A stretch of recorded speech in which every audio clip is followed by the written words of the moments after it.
सर्वमंगल मांगल्ये शिवे सर्वार्थ साधिके शरण्ये त्र्यंबके गौरी नारायणी नमस्तुते। जय माता दी। दोस्तों, आप सभी लोगों को नवरात्रि की हार्दिक शुभकामनाएं। दोस्तों, आज मैं अपनी वीडियो में लेके आई हूँ कि नवरात्रि के छठवें दिन माँ कात्यायनी की कैसे पूजा करें और उनको कौन से रंग के फूल चढ़ाएं, किस रंग के वस्त्रों को धारण करें, इसके साथ ही उनको कौन सा भोग जो है वो अति प्रिय है। इसके साथ में दोस्तों आप लोगों को मैं बताऊंगी कि माँ कात्यायनी का नाम कात्यायनी कैसे पड़ा।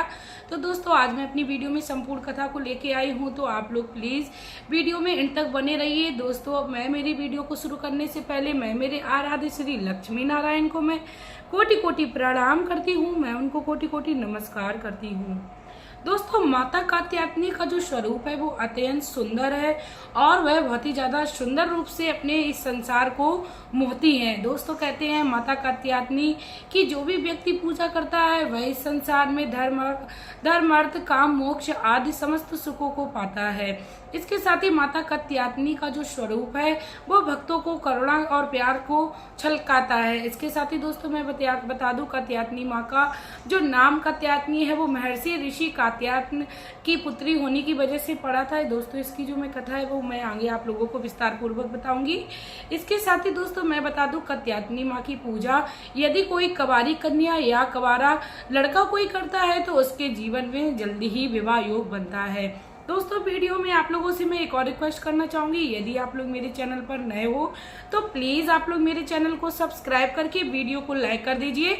कमेंट बॉक्स में जय माता दी का प्यारा सा कमेंट कर दीजिए। आइए दोस्तों, अब मैं बात करती हूँ कि माता कात्यायनी को कौन सा भोग जो है वो अति प्रिय है। दोस्तों, माता कात्यायनी का जो परम प्रिय भोग है वो शहद का है। इस दिन यदि माता को पीले रंग के ये भोग से माँ को प्रसन्न किया जाए तो माँ हमें मनवांछित फल को देती हैं। इसके साथ ही हम माता को मेवे भी चढ़ा सकते हैं। दोस्तों, कहते हैं शहद का प्रावधान कात्यायनी माँ की पूजा में बहुत ही महत्वपूर्ण बताया गया है।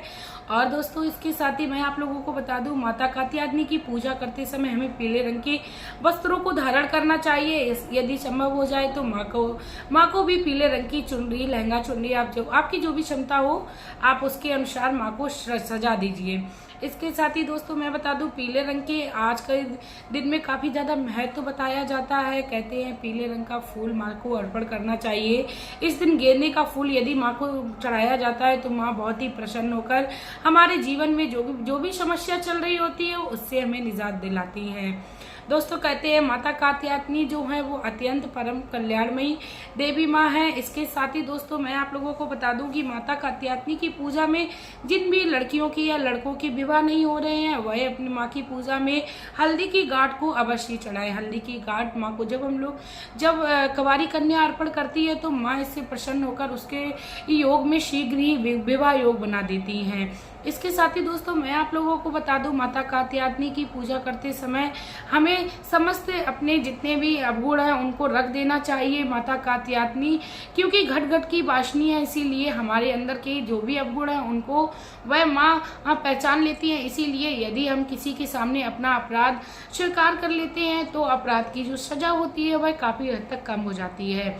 इसीलिए हमें माँ के सामने हमेशा ही अपने आप को पूरे को पूरा प्रस्तुत करना चाहिए।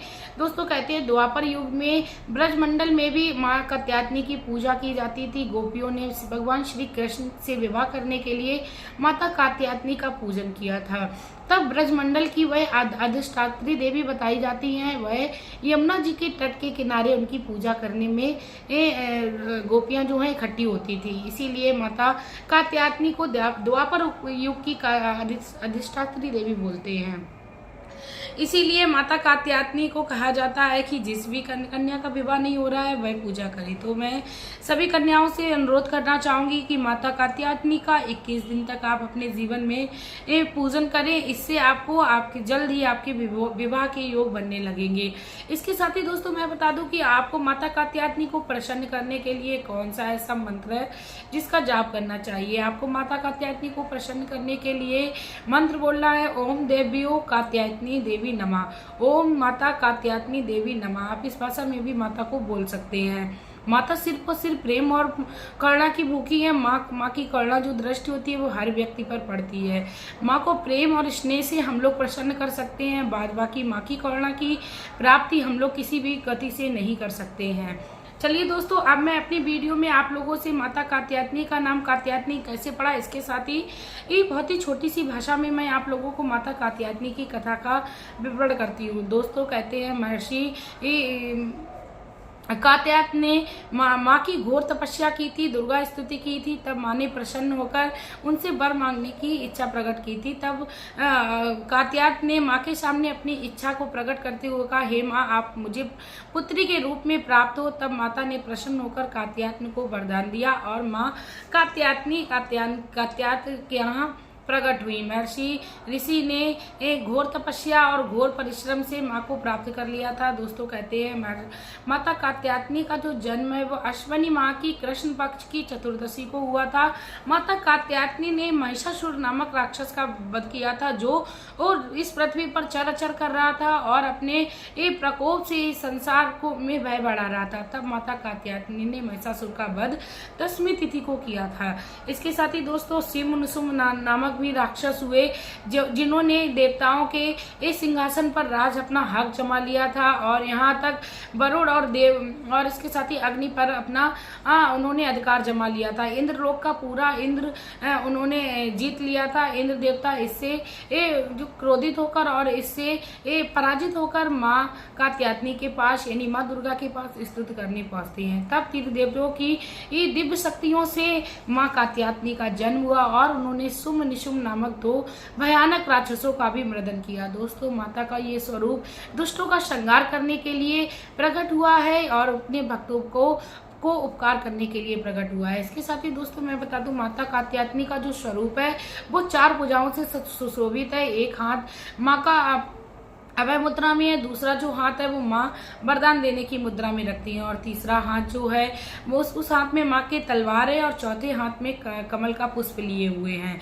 माँ का जो रूप है वो बहुत ही सुंदर है, शोभायमान है। तो दोस्तों, यदि आप लोगों को मेरी माँ का रूप स्वरूप सुंदर और शोभायमान लगता है, आप सभी की माता हैं, लेकिन कहते हैं कि अपने दिल से जिस भी शब्द से माँ को पुकारने लगो, माँ उसी की तरह प्यार देती हैं। तो आप लोग प्लीज मेरे वीडियो को ज्यादा से ज्यादा शेयर कर दीजिए और आप लोग शेयर करने मात्र से माता की कृपा पा लेंगे। इसी के साथ दोस्तों, आप लोगों से मैं लेना चाहूंगी विदा। आपका प्यार और कीमती समय देने के लिए धन्यवाद।